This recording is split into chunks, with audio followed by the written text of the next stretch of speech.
नमस्कार, मैं हूं अजय कुमार और आप देख रहे हैं क्वेश्चन आवर। आज एक बड़ी बहस लेकर हम आपके सामने उपस्थित हैं। भगवान का नाम बदनाम न करो, क्योंकि जिस तरह से एक के बाद एक धर्मगुरुओं की फहरिस्त खड़ी होती चली जा रही है, जो भगवान के नाम पर और आस्था के नाम पर न जाने जनता को लूटना खसूटना तो बहुत दूर की बात है, लेकिन जिस तरह से मानसिक रूप से उन्हें पंगु बनाना, उनका यौन शोषण करना, पैसे हथियाना, अपना साम्राज्य एकत्रित करना और उसके साथ साथ न जाने क्या क्या और कुकृत्य न करना, क्या इसी को हम धर्म या धर्मगुरु कहते हैं? आज इसी मुद्दे पर हम बहस करना चाहते हैं कि आखिरकार लोगों की आस्था को अंधभक्ति में तब्दील करने वाले ये तमाम लोग जो अपने आप को धर्मगुरु या बाबा कहते हैं, क्या उन्हें ऐसा करने का अधिकार होना चाहिए? और साथ ही साथ क्या जनता के लिए भी यह मुनाफिज है कि आप किसी के प्रति इतनी अंधश्रद्धा रखें कि आपको बाकी कुछ दिखाई ही ना दे? ये तमाम सवाल इसलिए महत्वपूर्ण है क्योंकि आज न सिर्फ हम गुरमीत राम रहीम या फिर रामपाल या फिर आसाराम बापू इस तरह के लोगों की चर्चा कर रहे हैं, बल्कि उस आस्था की चर्चा कर रहे हैं जो हम सबों का है भगवान में, हमारे इष्ट देव में, लेकिन इसका फायदा कुछ बिचौलिए उठाते हैं। सवाल इसलिए भी बड़ा है क्योंकि भक्ति के नाम पर जिस तरह से ये तमाम लोग आम जनता को ठगते हैं, उनके विश्वास के साथ खेलते हैं, ये प्रदर्शित करता है कि ये धंधा कितने बड़े पैमाने पर फल फूल रहा है। लेकिन सबसे बड़ी बात यह है कि जैसा कि अभी एक धर्मगुरु ने कहा हमारी इस रिपोर्ट में, जनता पहचान करे कि असली कौन और नकली कौन। भाई इसका कोई बैरोमीटर तो है नहीं, कोई आईएसआई मार्क तो है नहीं कि उसके लिए आईएसआई का ठप्पा लगा है कि नहीं आपके ऊपर और उसके बाद हम आप पर विश्वास करें या ना करें। क्या इसके लिए अब सरकार को पैमाने तय करने पड़ेंगे? ये बात अपने आप में बड़ी दीगर है। आइए जरा चर्चा शुरू करते हैं। हमारे साथ शंकराचार्य त्रिकाल भवंता जी हैं, यति नरसिंहानंद सरस्वती जी हैं, आचार्य एच एस रावत जी हैं, आचार्य विवेक विराट मुदगल जी हैं, इंदिरा तिवारी जी हिंदू महासभा से, रेखा अग्रवाल जी वरिष्ठ वकील और डॉक्टर निशा खन्ना मनोवैज्ञानिक इस वक्त हमारे साथ हैं। आप सबका बहुत स्वागत है। शंकराचार्य त्रिकाल भवंता जी, मैं आप ही से पूछना चाहूँगा, कैसे पता लगाए जनता, कैसे समझे कि असली कौन और नकली कौन? क्योंकि जब तक असली नकली का भेद पता चलता है तब तक तो आस्था का खून हो चुका होता है।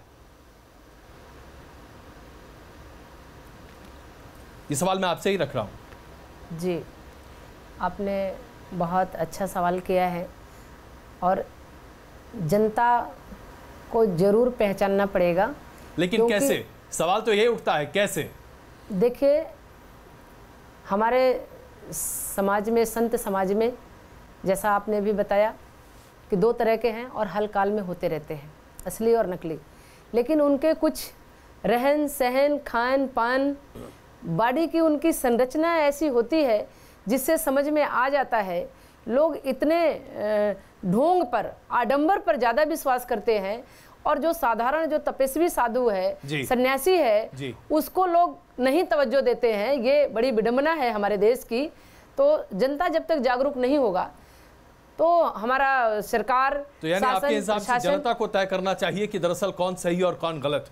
मैं यही चीज निश्चित रूप से जनता को जागरूक होना पड़ेगा। मैं आपके पास ये सवाल लेना चाहूंगा, आखिरकार ये कैसे पता चले? राम रहीम जब तक दोषी करार नहीं दिया गया तब तक तो ऐसा लग रहा था जैसे कि उससे बड़ा देवदूत इस धरती पर कोई है ही नहीं। देखिए, मैं अजय जी आपसे एक बात बताना चाहता हूँ। जिन लोगों की भी आप बात कर रहे हैं जी, इनमें से एक भी ऐसा साधु नहीं है जो किसी परंपरा से आता हो या हमारी सनातन धर्म की किसी परंपरा से हो। आपको, और इसमें जो फेलियर है ये पूरे हमारे साधु सिस्टम का फेलियर है। आज हमारे अखाड़े, हमारे धर्मगुरु, हमारे शंकराचार्य जी, हमारे महामंडलेश्वर जी, सब लोग अपनी अपनी आरामदायक गुफाओं में बैठकर अपने अपने नोट गिन रहे हैं। उन्हें जनता से आज कोई मतलब नहीं है। और जब हमारे धर्मगुरुओं ने जनता को मरने के लिए छोड़ दिया, धर्मगुरु नोट गिनने लगे तो धर्मगुरु कैसे? हाँ, तो धर्मगुरु है नहीं। आज हिंदुस्तान में जो हिंदुओं की जो दुर्गति पिछले 1300 साल से हो रही है, उसका एकमात्र कारण है कि धर्मगुरु नाम की चीज इस देश में मर चुकी है। हम लोग कहने के लिए हैं धर्मगुरु, वरना सत्य तो यह है कि हम सब लोग आज अधर्म गुरु हो गए हैं। और हमारी गलतियों से, हमारी संतों की गलतियों से हमारा पूरा समाज भुगत रहा है और समाज रसातल में जाने को तैयार है। रावत जी, तो धर्मगुरु जब नोट गिन रहे हैं तो धर्म का क्या लेना देना? धर्म और नोट एक साथ चलते हैं क्या हमारे देश में? अजय जी, मैं बताना चाहता हूं, आपने पूछा कि आखिर असली और नकली को कैसे पहचानें। पहला, क्योंकि अभी संतोषजनक जवाब आया नहीं कहीं से भी जी। दर्शकों में आपको बताना चाहता हूं, ये एक बहुत बड़ी इनकी मैनेजमेंट टीम होती है। अगर आप प्रवचन सुन रहे हैं किसी टीवी पर और प्रवचन करने वाले महात्मा के साथ कोई फिल्म स्टार खड़ा हुआ है और ये कहता है कि बाबा जी के पास में जब से आया और बाबा जी ने मुझे जो आशीर्वाद दिया और मंत्र दिया, उसके बाद मेरी जिंदगी पलट गई और मेरी फिल्में हिट हो गई। वो तो आप टेलीविजन कमर्शियल की बात कर रहे हैं, लेकिन आसाराम बापू राम रहीम टेलीविजन कमर्शियल नहीं करते थे। नहीं कमर्शियल, लेकिन इसके बावजूद कमर्शियल करते हैं। इच्छाधारी स्वामी अगर ये नहीं करेंगे, आज भी डांस कर रहे थे, रामपाल जी कमर्शियल नहीं कर रहे थे। आज भी रामपाल जी का टीवी के ऊपर ऐड चल रहा है। देखिए, मैं टीवी के ऊपर आप लोग मीडिया को ब्लेम करना तो बंद कीजिए। सबसे पहले रावत साहब, मीडिया को ब्लेम करना बंद कीजिए। आत्ममंथन की जरूरत है। सबसे बड़ा सवाल रावत जी, आप ये बता दीजिए, जो तमाम शंकराचार्य और तमाम अन्य धर्म गुरु हैं, क्या कर रहे हैं वो आज? देखिए, उनका काम क्या है? क्या उनकी जिम्मेवारी ऐसे मठाधीशों से पंगा लेने की बिल्कुल है, वरना धर्म की रक्षा करेगा कौन? आप प्रेस वाले नहीं ले सकते, उनको मार दिया जाता है। किसने कहा नहीं ले सकता, हमें मार दिया जाता है। यानी कि जान जो है वो धर्म से ज्यादा प्यारी है। हम के लोग मार देते हैं। क्या जान धर्म से ज्यादा प्यारी है? रावत जी, आप क्या कहना चाहते हैं? जाकर के आप कहना क्या चाहते हैं? आप ये कहना चाहते हैं कि अजय जी मेरी बात के पास AK-47 अजय जी, सन्यासी को डरने का अधिकार नहीं है। बिल्कुल, सन्यासी को लालच करने का अधिकार नहीं है। और सन्यासी को कभी भी मीडिया में जो व्यक्ति हैं, मीडिया पर डालकर इसमें नहीं बच सकते। माफ कीजिएगा सर, माफ कीजिएगा, मीडिया नहीं, ये राजनीतिज्ञों वाली भाषा मत कीजिए कि पत्रकारों ने पूरा गोरख धंधा कर रखा है। अगर हम ना दिखाएं तो न जाने जनता का क्या हो। इंदिरा जी, मैं ये सवाल आपके सामने रखता हूं। ये तमाम शंकराचार्य, तमाम धर्म गुरु, जो भक्ति मूवमेंट के समय शंकराचार्य पीठ की स्थापना हुई, उसके बाद से तमाम धर्मगुरुओं ने अपनी अपनी पीठ की स्थापना की। कर क्या रहे हैं ये लोग? क्या इनको सिर्फ दान और दक्षिणा गिनने के अलावा और कोई काम धंधा नहीं है? अजय जी, मुझे बड़ा आश्चर्य हुआ कि यहाँ पर बड़े बड़े विद्वान और काशाय वस्त्र में बड़े बड़े अपने को धर्मगुरु कहने वाले लोग भी बैठे हुए हैं, और मैं तो बहुत तुच्छ प्राणी हूँ। सबसे पहले तो मैं आपका ध्यान आकर्षित करूंगी, बीच में मुझे काटा न जाए, ये आप इंश्योर करेंगे जी। लेकिन जरा जल्दी करिए, बहुत जल्दी जी। धृति क्षमा दमोस्तेयम शौचम इंद्रिय निग्रह धीर विद्या तपः बलम इति दशकम धर्म लक्षणम। ये धर्म के 10 लक्षण है, जिसमें अपरिग्रह, शौच, अस्ते, ये सबसे सर्वोपरि है। तो क्या जितने भी ये जेल यात्री हुए तथा कथित बाबा लोग, ये अपरिग्रह का पालन करते थे? क्या ये अपरिग्रह माने संचय नहीं करना? जनता जनार्दन को मैं बता दूं, अपरिग्रह का मतलब है कि आपके पास सिर्फ 5 घर से भिक्षा मांग करके जो आप खा सकें अपना और अपने सहयोगी का भरण पोषण कर सकें, इसके अलावा आपके पास एक पैसा नहीं होना चाहिए। आसमान आपकी छत है और धरती आपका अगर ऐसा हो जाए तब तो ये धर्मगुरु जो है, यही पहचान है। 100 सैकड़ों एकड़ की जमीन और मठ हथिया कर बैठे रहते हैं। इससे भी बड़ी बात, पैर नहीं छूंगे इनके जाकर के, वहां मत समर्थन करता, वोटों के लिए नहीं जाएंगे। नहीं तो विराट जी, मैं आपसे पूछता हूं, अगर इंदिरा जी ने जो बात कही, इससे भी बहुत बदनाम किया गया। अब मैं यहाँ आऊंगी, असली मास्टर कौन है पर्दे के पीछे, इसको फिक्स करना जरूरी है। वो सभी पार्टियों के पॉलिटिकल मास्टर्स हैं। ये राम रहीम को जमीन 700 एकड़ किसने किन सरकारों ने दी? कोई शक नहीं है कि राजनीतिक संरक्षण है। लेकिन इंदिरा जी, आपने जो अभी बड़ी बात उठाई कि आज हमारे तमाम बाबा लोग जो हैं वो लेक्सस, मर्सिडीज, ऑडी इसमें घूमते हैं। विराट जी, जरा ये बताइए, ये क्या है धर्म का उपयोग, जब हर बाबा अपने आप को इतना सुरक्षित महसूस करने के लिए Z+ सिक्योरिटी भी ले लेते हैं? ये धर्म नहीं है, धर्म की आड़ में पाखंड है, जिसको हम अधर्म कहते हैं।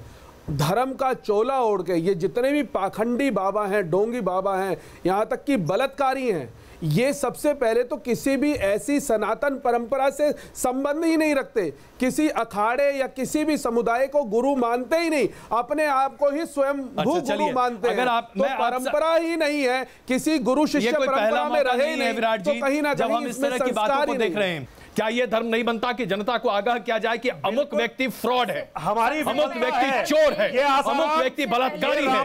ये काम कोई क्यों नहीं करता? विफलता है, कोई संत क्यों नहीं आगे आता है? ये हमारे सिस्टम की विफलता है, हमारी गलती है। और अजय जी, मैं तो मानता हूँ, अजय जी मैं मानता हूँ कि हमारे सिस्टम की विफलता है।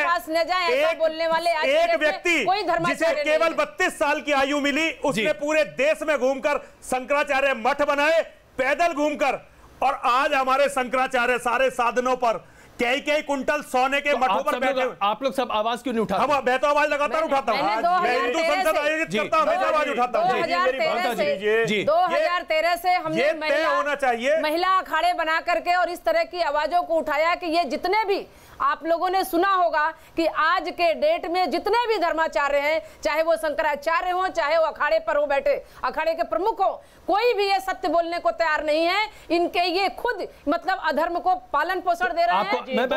मैं एक सवाल पूछूं, मैं इंदिरा जी प्लीज एक मिनट, मैं बस यहाँ सवाल उठाता चाहूँ आप सबके सामने। जितने भी आप लोग सब यहाँ पर अभी कह रहे हैं कि शंकराचार्य और बाकी सब लोगों को आवाज उठानी चाहिए।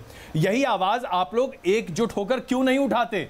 आखिरकार ये शंकराचार्य कैसे बन जाते हैं जब ये अपने बुनियादी धर्म का निर्वाह नहीं करते हैं?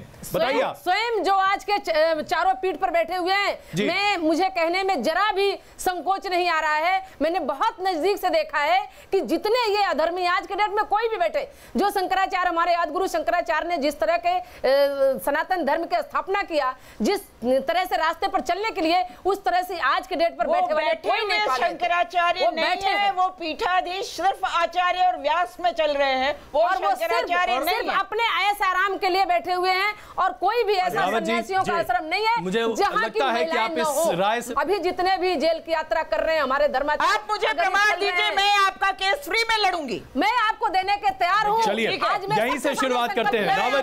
रावत जी अब बताइए, यहीं से शुरुआत करते हैं, कम से कम न्यूज नेशन से ही शुरुआत हो। रावत जी आप बताइए, ये तमाम धर्माचार्य, जहां तक मुझे याद है आप किसी शंकराचार्य के प्रवक्ता भी रह चुके हैं। भाई ये शंकराचार्य लोग करते क्या है, किस लिए शंकराचार्य बनते हैं? देखिए शंकराचार्य एक ऐसी पदवी है जो कि सभी हमारी काशी विद्युत परिषद है वो इनको निर्माण करती है और शास्त्रार्थ होता है। जो ज्ञानी व्यक्ति होता है उस पद में पहुंचता है। मैं समर्थन हूँ, ये सब सारी चीजें। इंदिरा जी जो आरोप लगा रही हैं, इंदिरा जी हिंदू महासभा से जुड़ी हैं और वो कह रही हैं कि इस तमाम साधु लोग जो हैं, जो अपने आप को साधु कहते हैं, बड़े बड़े ओहदे पर रखते हैं, वो वेश्यावृत्ति कराते हैं महिलाओं से। बताइए इससे बड़ा आरोप और क्या हो सकता है? मैं इनकी बात से बिल्कुल सहमत नहीं हूँ। हम लोग इनको ये शब्द वापस लेना चाहिए। इंदिरा जी को इन्होंने बहुत गलत बोला है। अगर इस प्रकार से अगर शब्द का इस्तेमाल होगा तो शायद धर्म खत्म हो जाएगा। नहीं देखिए ये तो है कि गलत बात है, सबके ऊपर आरोप नहीं लगाया जा सकता। सबको कैसे बोल सकते हैं? अच्छा अभी आपके साथ मौजूद हैं त्रिकाला जी तो हैं। त्रिकाला जी कह रही हैं इतने लोग बैठे हुए हैं, एक भी शंकराचार्य, मैं जान की गारंटी देने को तैयार हूँ, एक भी शंकराचार्य इस तरह की गणित बातों में लिप्त नहीं है। अच्छा रेखा जी, मैं आपको जब तक आवाज नहीं उठती है तब तक तो राम रहीम और आसाराम बापू भी भगवान होते हैं। हमने आवाज उठाई, हमने इसी चैनल पर आवाज उठाई, लेकिन हासिल क्या हुआ? 10 मुकदमे लगा दिए गए, हमने जाकर के हाथ जोड़ने पड़े। चलिए ये गीता का उपदेश माना गया था जिसमें यह कहा गया था कि जितना अत्याचार करने वाला पापी है, उससे ज्यादा पापी वो लोग हैं जो अत्याचार होते हुए देखकर मौन रहते हैं। और ये जो तमाम धर्मगुरु हैं, क्या वाकई में आप इन्हें किसी भी तरीके से कम अत्याचारी मानेंगे? देखिए कानूनी दृष्टि से भी अगर देखें जी धर्म और अधर्म की बात को छोड़ के सुन लो आचार्य, धर्म और अधर्म की बात तो अपनी जगह पर, अगर कानूनी दृष्टि से भी देखें, जो एक साइलेंट स्पेक्टेटर होता है, कानूनी दृष्टि से अगर कहीं तो कहीं अगर सबूत मिलता है तो वो जो मूक दर्शक है उसको भी कॉन्स्पिरेटर की श्रेणी के अंदर, कानून के अंदर इतने लंबे हाथ हैं कि वो उसको एनरोल कर सकता है। तो जो व्यक्ति मूक दर्शक बैठ के देख रहा है और अगर कहीं पर अपराध हो रहा है, कहीं पर कोई क्राइम हो रहा है और कोई व्यक्ति है जिसको मालूम है, उसके पास पूरा ठोस सबूत है, धर्माचार्य हैं जिनको पता होता है कि आश्रमों में क्या चल रहा है, अगर चुपचाप बैठे रहते हैं, उनको क्या कहें? अगर इनको को कॉन्स्पिरेटर की श्रेणी के अंदर भी लाया जा सकता है कि अगर कोर्ट के पास, अगर सरकार आएगी, कोई धर्माचार्य नहीं आएगा। धर्माचार्य का काम नहीं है इनके खिलाफ कार्रवाई करना, कार्रवाई करना सरकार के पास है। सरकार के पास आईबी है, सीआईडी है, पुलिस है, उनको रावत जी मुझे बस इतना बता दीजिए। सेक्शन 34 यहीं पर ऐड करना चाहती हूँ। सेक्शन 34 को देखना चाहिए। Section 34 IPC as well as section 120B, अगर इन दोनों धाराएं अगर लग जाएं तो अगर इसमें कोर्ट में साबित हो जाता है कि इन लोगों का भी इसके अंदर हाथ था, तो कॉमन इंटेंशन और कॉन्स्पिरेसी यानी कि षड्यंत्र रचने के अपराध के अंदर सभी लोग शामिल हो सकते हैं। अब मैं एक सवाल रावत जी आपसे पूछता हूँ। हमारे एक बाबा जी हैं, चटनी और समोसा खिलाते हैं। हरी चटनी खाओ तो अच्छा हो जाएगा, लाल चटनी खाओ तो ऐसा हो जाएगा, समोसा खाओ तो ये हो जाएगा, पापड़ी चाट खाओ तो ये हो जाएगा। जरा बताइए ऐसा कौन से धर्मगुरु हैं जिन्होंने आज तक सामने आके कहा कि ये ढोंगी है? हमने आपके चैनल पे ये जो तमाम शंकराचार्यों की बात करते हैं ऐसे लोगों का, लेकिन समस्या सबसे बड़ी बात है समस्या कि वो उसी बाबा को दोबारा चैनलों पे चलाया जा रहा है। चैनल, आप चैनल के पीछे क्यों हाथों के पड़े? नहीं क्यों चलाया जाता है ऐसे बाबाओं को जब ये अपराधी हैं, जेलों के अंदर हैं? एक्शन सरकार क्यों नहीं लेती? रावत जी, सरकार किस बात की एक्शन लेगी? क्यों नहीं लेगी? क्यों? सरकार का सरकार को पता है के लिए अखाड़े बनाए गए, क्या मैं सही हूं या गलत? बिल्कुल सही। धर्म की रक्षा के लिए अखाड़े बनाए गए और ये तमाम लोग जो धर्म के नाम पर खिलवाड़ करते हैं, ये अखाड़े क्या कर रहे हैं? ये फ्रॉड हैं, ये ठग हैं और इन ठगी को रोकने का काम सरकार का है। अच्छा, अब ये बता दीजिए विराट जी, अगर धर्म की रक्षा के लिए इन तमाम पद्धतियों को और इन तमाम सम्मानित लोगों को रखा गया और अखाड़े भी हैं, तो ये जो अधर्म हो रहा है इसमें अखाड़े अभी क्या भांग खाकर सो रहे हैं? सबसे बड़ी बात आप ये समझने की कोशिश कर रहे हैं, बिल्कुल सो रहे हैं। और दूसरा, ये किसी भी सनातन परंपरा से नहीं जुड़े हुए। ये जितने भी बाबाओं के आप नाम ले रहे हैं, जो खास तौर से निर्मल बाबा या ये राम रहीम, ये सनातन परंपरा की नहीं है। ये अपने आप को स्वयंभू नेता बनाते, तो इसके ऊपर कार्रवाई कहीं ना कहीं सरकार को करनी पड़ेगी। अच्छा, सनातन परंपरा से जुड़े हुए सरकार अगर दखल देगी तो तमाम धर्मगुरु कहेंगे सरकार धर्म में दखल दे रही है। सरकार कहाँ आती है इसमें? सरकार अगर धर्म में दखल दे, सरकार को धर्म में दखल नहीं देनी चाहिए। ये धर्म नहीं है, ये अधर्म है, लेकिन सरकार का पाखंड है। कौन कहता है? बिल्कुल सरकार का काम नहीं है अजय। बिल्कुल, अगर कोई साधु इस तरह से चीटिंग करा, सरकार का काम है। सरकार अगर सरकार का काम है, इसीलिए तो हम लोग कर रहे हैं। धर्माचार्य फिर रहने का उनको अधिकार नहीं। बिल्कुल। इससे पहले कि मैं ब्रेक लूं, निशा खन्ना जी इस वक्त हमारे साथ है। निशा जी, ये बताइए, बहस का दूसरा बड़ा मुद्दा हमारे लिए ये था कि आखिरकार लोगों को हो क्या जाता है, इतने मंत्रमुग्ध क्यों हो जाते हैं, इतने वशीभूत क्यों हो जाते हैं? उन महिलाओं की डिपोजिशन को देखिए जो गुरमीत राम रहीम के खिलाफ खड़ी हुई। उन्होंने कहा कि बाबा ने रात में 10 बजे बुलाया उनको, उनके रूम में जाकर पहुंचने पर उनको पता चला कि बुल फिल्म चल रही है। वो महिला रूम से बाहर ही नहीं निकली और बाहर निकलकर कहती है तो बाबा का आशीर्वाद है, और 3 साल बाद कंप्लेन करती है। 3 साल तक वो महिला तमाम अत्याचार सहती रही। ये किस तरह की मनोव्यवस्था है महिलाओं की? क्या है ये? मुझे लगता है it is the basically intellectual, आपके इंटेलेक्चुअल लेवल से पता लगता है इंसान समझदार है या नहीं है। और कोई भी धर्मगुरु है वो किसी सनातन धर्म को फॉलो करता है या नहीं फॉलो करता है, या उसके कितने फॉलोअर्स हैं। हमारे हिंदुस्तान में चीज़ बहुत है कि जितने ज़्यादा फॉलोअर्स होंगे या जितने लोग उसको टिपिकली फॉलो कर रहे हैं वन आफ्टर द अदर, लोग उनको ये सोचते हैं कि वही इंसान सही बात कह रहा है। हर इंसान में भगवान है। अगर हम अपनी किताबों को पढ़े, चाहे वो गीता को पढ़े, चाहे वो बाइबल को पढ़े, चाहे वो जीसस को पढ़े, चाहे वो कुरान को पढ़े, हर जगह ये बोला जाता है इंसान अपने आप में एक कंप्लीट सिस्टम है। As a psychologist I believe in every human being is a complete system, mental, physical, emotional, financial and as well as Nisha ji, लेकिन वास्तविकता तो ये है हम सब कुछ जानते हुए भी इस तरह के फ्रॉड बाबा के चक्कर में पड़ जाते हैं। उसके सारे काम हो जाए। निशा जी, मुझे लग रहा है ऐसे कोई भी बाबा जी निशा जी, हम सब कुछ जानते हुए भी इस तरह के फ्रॉड, ये मानते हैं कि भगवान का नाम लेने से और बाबा के कहने से हमारी जिंदगी के सारे काम। चलिए, यही तो बात है।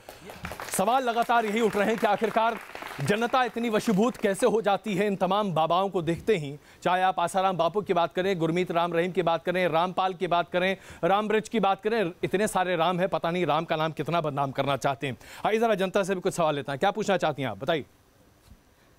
सर, जब पहला मामला सामने आया था तो उसी वक्त जो आज बहस हो रही है उसी वक्त क्यों नहीं ये बहस हुई? अगर हुई होती तो आने वाले जितने बाबा ने ढोंग किया है वो तो तब नहीं हुआ होता। बहस तो लगातार हो रही है, सवाल ये है कि बहस को सुनता कौन है? जी आप बताइए। सालों हुई। सर, आप लोग तो ज्ञानी लोग हैं, महान लोग हैं, तो आप लोग सब एक स्टैंड क्यों नहीं लेते और ऐसे पाखंडी बाबाओं को अपने समाज से बाहर क्यों नहीं करते हैं? महत्वपूर्ण सवाल, यही सवाल तो हम पूछ रहे हैं आपसे, जवाब नहीं दे पा रहे हैं आप। मैं इसका जवाब देना ये चाहता हूं कि आज ये मठाधीश इतने पावरफुल हो चुके हैं कि इनके सामने आम आदमी बोलने में सक्षम नहीं है। या तो आप आम आदमी या सन्यासी, बात है नहीं रावत जी तय कर लीजिए। रावत जी पावर इतनी है, रावत जी मैं आप सब लोग से पूछना चाहता हूँ, संत समाज तय कर ले, या तो संत समाज आम आदमी है या संत है, और अगर संत है तो उसे किसी बात का डर नहीं होना चाहिए। सबसे बड़ी बात ये है सामाजिक, इसलिए वो ये कहना चाहता हूं कि हमें मार्केटिंग बाबाओं को फॉलो ना करके विवेकानंद जैसे रिफॉर्मर्स को फॉलो करना चाहिए। ये सिद्धांत की बातें। जी, मेरा कहना अपनी पब्लिक से ये है कि हमें आखिर हर काम में एजेंट की जरूरत क्यों पड़ती है? क्यों हम बाबाओं को अपने घर में नाम क्यों नहीं लेते? इंदिरा जी, आखिरकार हम सबको एजेंट की क्यों जरूरत पड़ती है? हम दलाल के लिए बहुत उत्सुक रहते हैं, हमें हर जगह दलाल चाहिए, मंदिर में भी दलाल चाहिए, प्रॉपर्टी खरीदनी है तो दलाल चाहिए, हर जगह दलाल चाहिए। मानसिकता क्यों है हमारे बीच में? सदियों से गुलामी की मानसिकता में भर गई है और सीजनिंग की जाती है। सबसे ज्यादा वल्नरेबल जो क्षेत्र है वो स्त्रियों का है। स्त्रियां घर से भी प्रताड़ित हैं, ससुराल से भी प्रताड़ित हैं और समाज से भी प्रताड़ित हैं, और उसका सबसे ज्यादा शोषण और यौन शोषण इन आश्रमों में होता है। और इनके राजनीतिक मास्टरों को, जहां के तथाकथित मुख्यमंत्री हो, कैबिनेट मिनिस्टर हो, कोई भी सरकार हो, उनको ये प्रसारित की जाती है, भेजी जाती है, आप मथुरा, वृंदावन, हरिद्वार, ऋषिकेश चले जाइए, तो वहाँ पे जबरदस्त फ्लैश ट्रेडिंग हो रही है। आपका भी तो आश्रम है, आप सब तो पे ब्लेम क्यों कर सकते हैं? आपका भी आश्रम है, बिल्कुल आपका भी है। हिंदू महासभा के आप भी अधिकारी हैं, हिंदू, आप सब पे ब्लेम नहीं कर सकते, आप सब पे ब्लेम नहीं कर सकते। हिंदू सभा के आप सेक्रेटरी है, जनरल सेक्रेटरी है, जिसके अध्यक्ष स्वामी चक्रपाणी जी है, क्या आपके यहाँ सभी भेजी जाती है? क्या आप ऐसा ब्लेम क्यों कर सकते हैं? आप ऐसे बदनाम नहीं कर सकते, किसी भी साधु समाज को बदनाम नहीं कर सकते। अब आपके पास या तो सबूत हो या प्रमाण दे, आप ये प्रमाण दे। इस तरह की व्यक्तिगत नहीं तो इसका मतलब आपके आश्रम इस तरह की व्यक्तिगत टिप्पणियां छोड़िए। इंदिरा जी, इसमें कोई शक नहीं है कि आज समाज को सचेत होने की जरूरत है, लेकिन मैं आप सब यही नहीं पता आप कैसे लोगों को बैठाए जिसको ये नहीं पता हिंदू महासभा एक पॉलिटिकल पार्टी है, आश्रम नहीं है। रावत जी, वो आश्रम नहीं रावत है। जी, व्यक्तिगत आरोपों से ज्यादा मैं सिर्फ आप सबसे ये आग्रह करना चाहता हूँ, सिर्फ इतना बता दीजिए कि आखिरकार धर्म की रक्षा के लिए खड़े तमाम लोग आज धर्म की रक्षा के नाम पर चुपचाप अपनी अपनी जगहों पर क्यों बैठे हैं? और जैसा कि अभी सरस्वती जी ने कहा, नहीं होना चाहिए, तो नहीं होना चाहिए, तो इसका विरोध कौन करेगा? क्या ये विरोध करने का काम मीडिया का है? अगर वो आगे नहीं आते हैं तो धर्म को, हमारे सनातन धर्म को, हमारे देश को गर्द में ले जाने वाले हमारे धर्माचार्य हैं। इसको कहने में, मैं धर्माचार्य होते हुए कहने में मुझे बिल्कुल शिकायत नहीं है कि हमारे धर्माचार्य को आगे आना चाहिए। यदि वो नहीं आते हैं तो उनको धर्म और धर्माचार्य बने रहना अधिकार नहीं है। हमें अगर सरकार, आपका चैनल, ये जनता अगर सपोर्ट करे तो मैं एक जितना आप जहां तक आप कहिए वहां तक मैं चलने को तैयार हूं। 2000 से मेरा कैंप लगता है, मैं इलाहाबाद में कैंप लगाती हूं। देखिए, हमारे सन्यासी जंगल में रहते हैं, गंगा दूसरों को भी बोलने दो आप। उनको कोई भी चीज का डर नहीं होना चाहिए। अगर वो डरते हैं तो वो सन्यासी नहीं है। नरसिंह आनंद जी, देखिए, ये जो बहन जी कह रही थी, जी वकील साहिबा, ये बिल्कुल सही कह रही थी। मैं ये नहीं जानता कि कानून की दृष्टि में क्या होगा, लेकिन भगवान की दृष्टि में हम सारे सन्यासी दोषी हैं। जब पाप हो रहा होता है हम अपनी आंख बंद करके ये बैठ जाते हैं कि कहीं ऐसा ना हो कि हम भी इसमें फंस जाएं। और ये दिख रहा था। एक मिनट सुन तो रावत जी, सुनो, जब तुम बोलते रहते मैं बोलता नहीं। रावत जी सुनो, आप सुनो, एक मिनट सुन तो लो यार। मैं ये नहीं कह रहा, दोषी नहीं बता रहा। एक तो जब अगर तुम्हारा बुद्धि का स्तर इतना नहीं है कि तुम ठीक बहस करो तो कम से कम सुन लो। एक मिनट सुनो रावत जी, सुनिए, मेरा स्तर देखिए, सुनो रावत जी, सुनो, पहली बात तुम थोड़ा बहुत सुनना सीखो। जब तुम बोलते रहते हो मैं चुपचाप सुनता रहता हूँ। देखिए, मैं एक बात कहना चाहता हूं, हम सन्यासी जो बनते हैं अपना पिंड दान करके ये मान के बनते हैं कि अब हम व्रत हैं और केवल धर्म की रक्षा करेंगे। जी रावत जी जो बात कह रहे हैं ग्रस्त के रूप में बिल्कुल सही कह रहे होंगे, उनकी अपनी जिम्मेदारियां हैं। लेकिन अगर इतना डरना है तो सन्यासी बनने का अधिकार किसी को नहीं है, और सन्यासी के बाद महामंडलेश्वर बनने का अधिकार तो बिल्कुल नहीं है, और जगत गुरु शंकराचार्य बनने का अधिकार, शंकराचार्य को हम भगवान शंकर का प्रतिनिधि मानते हैं। यदि वो भी भयभीत है तो फिर धर्म की रक्षा संभव नहीं है, फिर धर्म नहीं बचेगा, ये धर्म बच नहीं सकता फिर। विराट जी, अब मैं इस पर आपकी प्रतिक्रिया चाहता हूँ। हमारे देश में शायद बहुत बड़ी संख्या है शंकराचार्यों की, मैं गिन नहीं सकता, आप लोग बेहतर जानते हैं कितने शंकराचार्य हैं। 286। चलिए 286। आज तक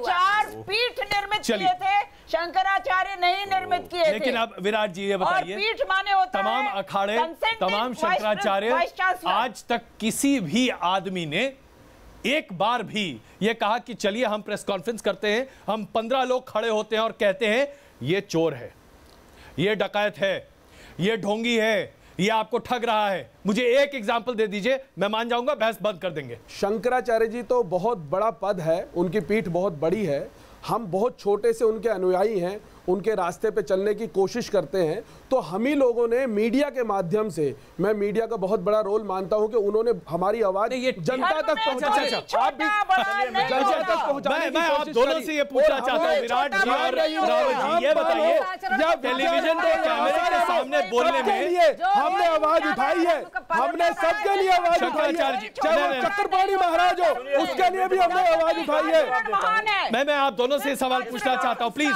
इसलिए चूंकि आप लोग इसका पक्षधर ले रहे हैं इसलिए मैं पूछ रहा हूं। ये बताइए कि गांधी जी सत्याग्रह करने सड़क पर निकले, महात्मा बन गए जी, हमारे तमाम महात्मा गुफाओं में घुसे हुए हैं, उन्हें क्या कहें हम? देखिए अजय जी, भाई सत्याग्रह करने में क्या दिक्कत है? अजय जी, बाबा राम रहीम के आश्रम के सामने अगर 10 सन्यासी बैठ गए होते, कहते कि ये चोर है, ये फ्रॉड है, महिलाओं के साथ बलात्कार करता है, क्या आपको लगता है कि कोई आदमी उनका विरोध करता, जान से मार देता? क्या ये संभव है? जाहिर सी बात है, हम यहाँ पर कुंभ के मेले लगाते हैं, वहां पर बड़े बड़े पंडाल लगाते हैं, 5 स्टार टेंट लगाते हैं और वहां पे तमाम बाबा अपने तमाम तरह की चीजें दिखाते हैं।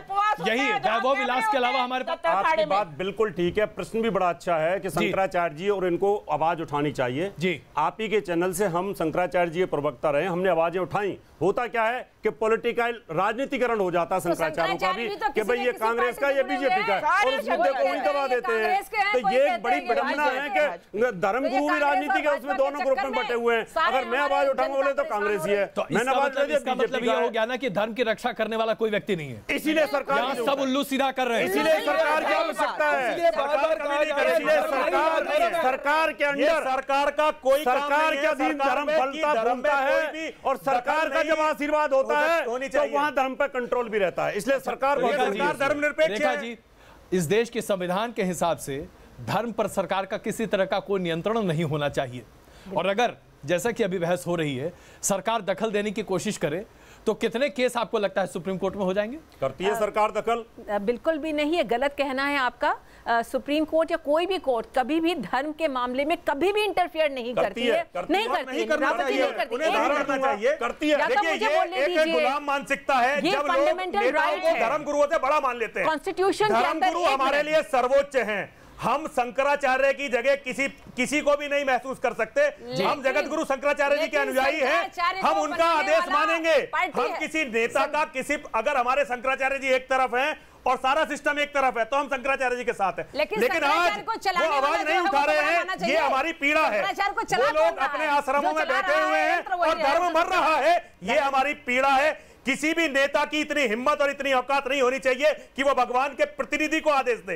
ये जिन लोगों की गुलामों की मानसिकता है, ये दलालों की मानसिकता है, ये सन्यासियों की और धर्मगुरुओं की मानसिकता नहीं हो सकती। आप जाओ पर जाकर के राम रहीम से बात करते भाई क्यों करते हो गलत काम, जब आपको खुद को नहीं पता हो गलत काम कर रहा है। टीवी पे आइए बात खुल के आइए बात करवा रहे हैं हम सब लोगों को बुला करके। हमारे धर्माचार्यों को चिंता नहीं हुई कि हम एक प्रेस कॉन्फ्रेंस बुलाए, हम जैसे साधुओं को बुला करके ये आवाज उठाए कि उसको तत्काल फांसी हो जानी चाहिए, उसको इतने 10 साल की सजा नहीं बल्कि तत्काल फांसी होनी चाहिए ताकि दूसरा बाबा के रूप में ये मैंने कल भी बोला नहीं होना चाहिए। 10 साल की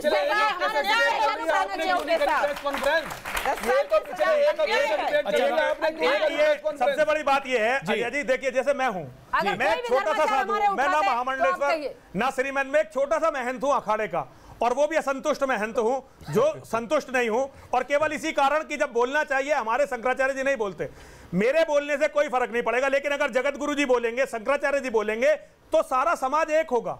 और देखिए ये हमेशा से जगत गुरु की जिम्मेदारी रही है। पूछ लेता हूँ, ये बताइए वो धर्म की मजबूरी क्या है जी? ये चुप्पी साधने की मजबूरी क्या है? देखिए मुझे तो नहीं पता क्या मजबूरी है, मुझे नहीं पता, कोई मजबूरी नहीं है, केवल कायरता बोले और केवल कायरता बोले, केवल कायरता, केवल कायरता, केवल कायरता जी, केवल कायरता। कायर है शंकराचार्य? नहीं, बिल्कुल नहीं, कोई शंकराचार्य नहीं है। अगर आप ही के चैनल पर वाइट चली है उनकी और वो बोले इन सबके खिलाफ बोले। शंकराचार्य जी ही हर विषय को उठाते हैं, चाहे वो चाहे वो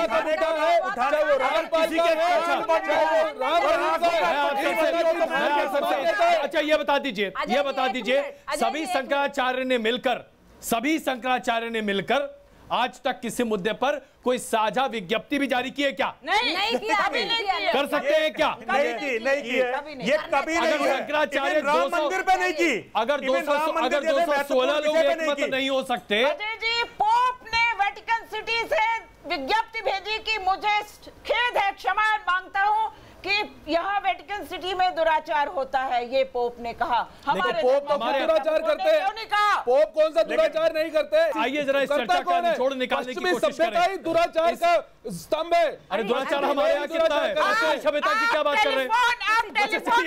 अच्छा ये बताइए, मोबाइल मत इस्तेमाल करें, फेसबुक मत इस्तेमाल करें, टीवी मत देखें, यहाँ मत आए। अच्छा मुझे इतना बता दीजिए, ये आसाराम बापू, गुरमीत राम रहीम, राम वृक्ष और उसके बाद ये तमाम नाचने वाले बाबा जो तमाम सारे हैं, मैं सबके नाम भूल गया हूँ, नित्यानंद स्वामी, सरस्वती, पता नहीं क्या क्या है, जो अपने वीडियो कैमरे में बलात्कार महिलाओं का करते थे, रिकॉर्ड करते थे, बाद में उसको खुद बैठ के देखते थे। ये पश्चिमी संस्कृति है या भारतीय संस्कृति? देखिए ये भारतीय संस्कृति तो नहीं है, भारतीय संस्कृति ये हमारी किसी परंपरा से नहीं है, किसी शंकराचार्य के शिष्य नहीं है, किसी परंपरा के नहीं है, हमारी नहीं है। जो लोग ऐसा आप इसे हम पे नहीं थोप सकते अजय जी, ये हमारी बिल्कुल नहीं है। ऊपर थोपे आप बताइए। ये तो कुछ बाहर का षड्यंत्र है, हमारी तो समझ में नहीं आ रहा। हमारे आश्रमों में एक भी जगत गुरु, देखिए एक भी जगत गुरु शंकराचार्य इसका दोषी नहीं है, केवल उन्होंने आवाज नहीं उठाई, चुप रहे, केवल इसका दोष है। ये बताइए कि जो तमाम शंकराचार्य धर्माचार्य लोग हैं और जो बाकी तमाम आचार्य और अखाड़े के प्रमुख लोग हैं, ये महिलाओं को किस नजर से देखते हैं? भोग विलास और दासी। नहीं मात्र भोग्या, ये तो स्तर विहीन बातें हैं, बहुत गलत बातें हो रही हैं। महिला पूजनीय है, महिला और कोई भी शंकराचार्य नहीं, आप गलत बात कर रहे हैं। शंकराचार्य के सिद्धांत को देखिए, जो ये ज्ञान है इन लोगों का, गलत बात है, ये गलत बात है, ये गलत है। एक आवाज जो अपनी बात कह रही है, क्या उसको दबाना चाहेंगे आप?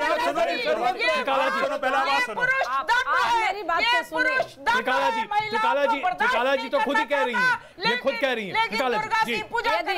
यदि ऐसा होता यत्र नारेस्त पूजनते रमनते तत्र देवता, धर्माचार्य अगर इसको पालन करते तो मुझ जैसे अखाड़ा अलग बनाने की आवश्यकता नहीं थी। नहीं, एकदम दासिता है, दासी का गुलामी है एकदम। जहाँ भी धर्माचार्य लोग हमारे हैं, जहाँ भी हमारी है, आपको जैसी विदुषी को इस तरह की बातें क्यों नहीं करना चाहिए? क्यों नहीं करना चाहिए? अगर हमको नहीं करना चाहिए तो किसको करना चाहिए? अगर मैं नहीं करूँगी तो कौन करेगा? ये लोग जानते नहीं कि शंकराचार्य पद क्या है। अगर ये लोग जानते तो ये पता होता, धर्म की रक्षा के लिए होता है। धर्म की रक्षा कहाँ कर रहे हैं आप? रावत जी, कौन सी धर्म की रक्षा आप लोग कर रहे हैं भाई? रावत जी, अगर कोई महिला अपनी आवाज उठा रही है तो वो धर्म की रक्षा नहीं, आवाज नहीं उठा रही है, गलत झूठ बोल रही है, गलत आवाज नहीं उठा रही है, बोल रहे हैं, ये आवाज नहीं उठाई जा रही है। अजय जी बहुत नजदीक से मैंने परखा है, कोई एक सबूत तो पेश करें। मैंने 17 साल से माघ मेले के कैंप लगाती हूँ 2000 से, मेरा इतिहास उठा के देख लीजिए। और कोई भी संत मुझे अखाड़े का प्रमुख बनाने को तैयार नहीं हुए, सिर्फ इसलिए मैंने अपना शोषण नहीं करवाया। ये अखाड़े की प्रमुख बनना चाहती थी, वो नहीं बनाया उन्होंने, इसीलिए ये विरोध है, इसलिए नहीं बनाया, इसीलिए विरोध है। शारीरिक शोषण नहीं करवाया। अगर ये खुद अपने मुंह से ये बयान दे रही हैं और टेलीविजन पर कह रही हैं, तो क्या इस बयान को आप नहीं मानेंगे? ये कह रही है कि मैंने शारीरिक शोषण नहीं करवाया। बवाल खड़ा होगा, नहीं, ये झूठ है, खड़ा होगा। और ये महिला शंकराचार्य बिल्कुल महिला शंकराचार्य बवाल है, ये बवाल खड़ा नहीं हो रहा, बवाल है साहब, इस बवाल को कब तक ढक के रखिएगा? बिल्कुल नहीं दबा सकते, अब नहीं दब सकती है। इस डिबेट को कंक्लूड करना चाहता हूं। सिंह आनंद जी, ये बताइए, वास्तविकता में अपने दिल पर हाथ रख के बताइए। बिल्कुल दिल पर हाथ रख के बताऊंगा, मैं झूठ नहीं बोलूंगा। बिल्कुल, मैं पूछ रहा हूं आपसे, क्या धर्म के रास्ते में खड़े तमाम लोग जो धर्म के पालन और उसके रक्षा के लिए हैं, ईमानदारी से अपना धर्म निभा रहे हैं? नहीं निभा रहे, या दरअसल नहीं निभा कई रहे, तरह की उनकी मजबूरियां जो कि खुद उनकी इंद्रियों से भी संबंधित है? नहीं नहीं नहीं नहीं नहीं नहीं नहीं अजय जी, मैं इस आरोप को नहीं मानूंगा। कभी देखिए, ये बोलने नहीं देंगे किसी को। नहीं नहीं नहीं नहीं नहीं नहीं नहीं नहीं देखिए, भोले बाबा की फौज है, लेकिन देखिए ये जो कह रही है, आपकी आखिरी टिप्पणी मुझे सिर्फ इतना बता दीजिए, क्या संत समाज अपना धर्म निभा रहा है? देखिए, ईमानदार टिप्पणी, पॉलिटिकल डिबेट नहीं। नहीं, बिल्कुल नहीं निभा पा रहा, नहीं निभा पा रहा। बहुत खूब, चलिए विराट जी, क्या संत समाज आज अपनी जिम्मेदारियों का निर्वाह करता है, आम आदमी के लिए खड़ा है? अगर संत समाज अगर डट के खड़ा रहेगा अपने धर्म के लिए, तो इस तरह के पाखंडी बाबा कभी पैदा नहीं होंगे। में आज धर्म की रक्षा हो रही है या दरअसल धर्म के नाम पे भक्षक बहुत हैं? धर्म के नाम पर भक्षक हैं, रक्षक ही भक्षक बने हुए हैं सारे के सारे। दोनों तंत्र हमारा फेल है। पहला तो हमारे धर्माचार्य और दूसरे धर्माचार्य से जुड़े हुए हमारी प्रशासन व्यवस्था, दोनों मिल करके ये पाखंडियों को बढ़ावा देते हैं। निशा जी, बहुत छोटी टिप्पणी आपकी, मैं माफी चाहता हूं, मैं आपसे बहुत सवाल नहीं ले पाया, लेकिन ये बताइए कि धर्म के नाम पर जहां जिस तरह का व्यभिचार है, आम जनता के लिए कोई रास्ता है या दरअसल मानकर चले कि जनता इसी तरह से है किंतु विमुड़? हर एक इंसान को अपनी रिस्पॉन्सिबिलिटी खुद उठानी चाहिए, क्योंकि अगर अभी तक इतने गुरु आए हैं और उन्होंने ऐसे कांड किए हैं,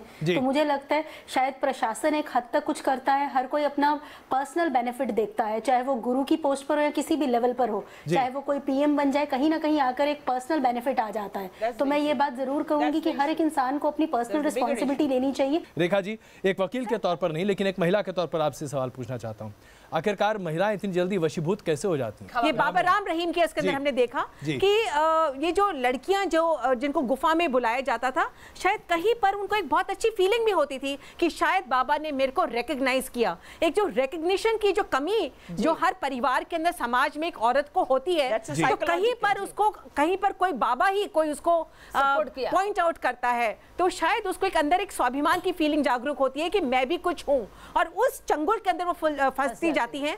और फिर उसके बाद तो जैसे कहते हैं कि एक बिल्कुल एक पहाड़ से जैसे कोई पत्थर गिरता है, उस तरीके से उनका पतन होते जाता है और उस चंगुल में फंस जाती है। भले निशा जी का एक सब्जेक्ट है ज्यादा साइकोलॉजी का, मनोविज्ञान का, परंतु एक बहुत ज्यादा एक we are all collectively responsible for this. हमारा समाज, हमारे परिवार, अगर हम अपनी महिलाओं को इज्जत दें, स्वाभिमान दें, तो वो क्यों किसी गुरुओं के पास? बहुत महत्वपूर्ण बात आपने यहाँ पर कही और शायद इसी के साथ हमें इस बहस को यहीं खत्म करना चाहिए। इसमें कोई शक नहीं है कि न सिर्फ महिलाएं बल्कि आज हमारे समाज के तमाम शोषित वर्ग के लोग अगर अपने कॉन्फिडेंस के साथ, अपनी इज्जत के साथ सर उठाकर चल सके तो शायद हमें किसी मध्यस्थ की जरूरत नहीं पड़ेगी। आखिरकार ये कहावत पुरानी है, हर मानस में, हर इंसान में ईश्वर है, हमें किसी मध्यस्थ की जरूरत नहीं। बहुत धन्यवाद इस चर्चा में शामिल होने के लिए।